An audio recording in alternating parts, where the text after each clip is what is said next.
The Thief of Always, Chapter 5. The Prisoners. The temperature had risen while Harvey had been at lunch. A heat haze hovered over the lawn, which was lusher and more thick with flowers than he remembered, and it made the trees around the house shimmer. He headed towards them, calling Wendell's name as he went.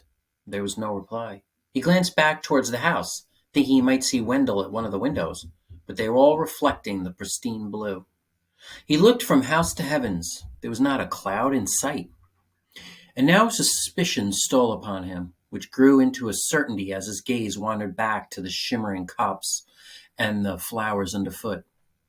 During the hour he'd spent in the cool of the kitchen, the season had changed. Summer had come to Mr. Hood's holiday house, a summer as magical as the spring that had preceded it. That was why the sky was so faultlessly blue, and the birds making such music. The leaf-laden branches were no less content, nor the blossoms in the grass, nor the bees that buzzed from bloom to bloom, gathering the season's bounty. All were in bliss. It would not be a long season, Harvey guessed. If the spring had been over in a morning, then most likely this perfect summer would not outlast the afternoon. I'd better make the most of it, he thought, and hurried in search of Wendell. He finally discovered his friend sitting in the shade of the trees, with a pile of comics at his side. Want to sit down and read? He asked. Maybe later, said Harvey. First, I want to go and look at this lake you were talking about. Are you going to come? What for? I told you it's no fun. All right, I'll go on my own. You won't stay long, Wendell remarked and went back to his reading. Though Harvey had a good idea of the lake's general whereabouts, the bushes on that side of the house were thick and thorny, and it took him several minutes to find a way through them. By the time he caught sight of the lake itself, the sweat on his face and back was clammy, and his arms had been scratched and bloodied by barbs. As Wendell had predicted, the lake wasn't worth the trouble. It was large, so large that the far side was barely visible, but gloomy and drear, both the lake and the dark stones around it covered with a film of green scum. There was a legion of flies buzzing around in search of something rotten to feed on, and Harvey guessed they'd have no trouble finding a feast. This was a place where dead things belonged. He was about to leave when a movement in the shadows caught his eye. Somebody was standing further along the bank, almost eclipsed by the mesh of thicket. He moved a few paces closer to the lake and saw that it was Lulu. She was perched on the slimy stones at the very edge of the water, gazing into their depths. Speaking in a near whisper for fear he'd startle her, Harvey said, "It looks cold." She glanced up at him, her face full of confusion, and then, without a word of reply, turned and bounded away through the bushes. "Wait!" Harvey called, hurrying towards the lake. Lulu had already disappeared, however, leaving the thicket shaking. He might have gone in pursuit of her, except that the sound of bubbles breaking in the lake took his gaze to the waters, and there, moving just below the coating of scum, he saw the fish. They were almost as large as he was, their gray scales stained and encrusted, their bulbous eyes turned up towards the surface like the eyes of prisoners in a watery pit. They were watching him, he was certain of that, and their scrutiny made him shudder. Were they hungry? He wondered, and praying to their fishy gods that he'd slip on the stones and tumble in?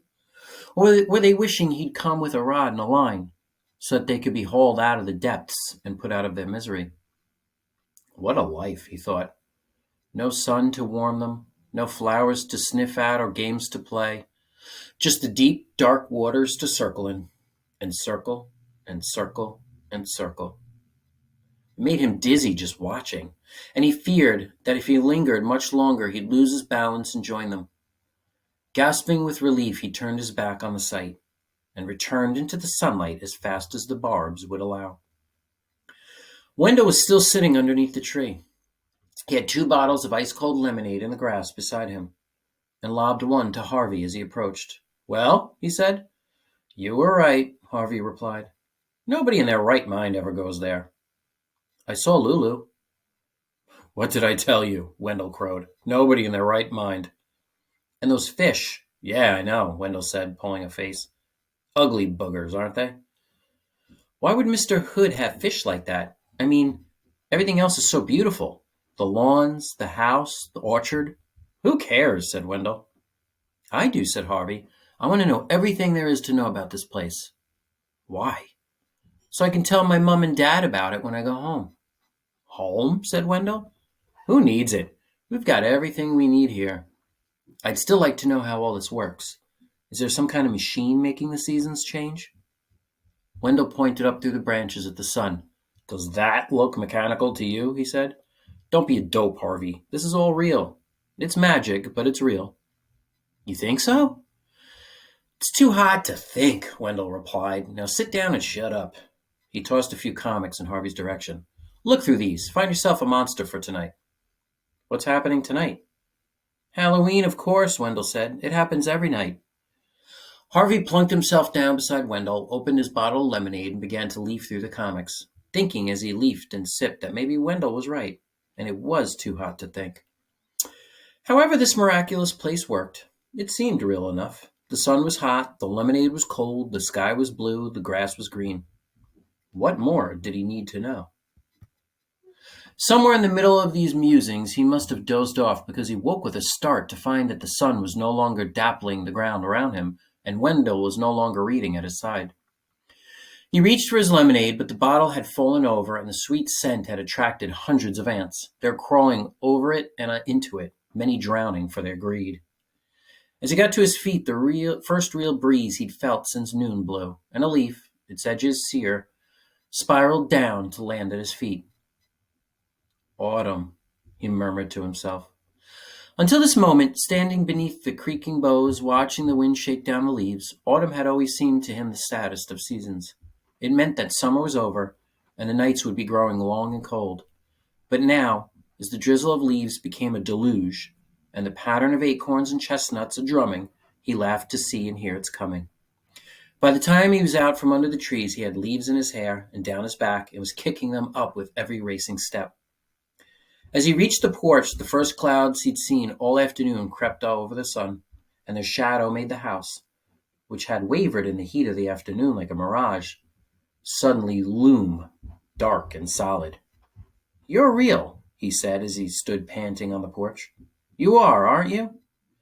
He started to laugh at the foolishness of talking to a house, but the smile went from his face as a voice, so soft he was barely certain he heard it, said, What do you think, child? He looked for the speaker, but there was nobody at the threshold, nor out on the porch, nor on the steps behind him. Who said that? He demanded. There was no answer, which he was glad of. It hadn't been a voice at all, he told himself. It had been a creak of the boards underfoot, or the rustling of dry leaves in the grass. But he stepped into the house with his heart beating a little faster, reminding himself as he went that questions weren't welcome here. What did it matter anyway, he thought, whether this was a real place or a dream? It felt real, and that was all that mattered. Satisfied with this, he raced through the house into the kitchen where Mrs. Griffin was weighing the table down with treats.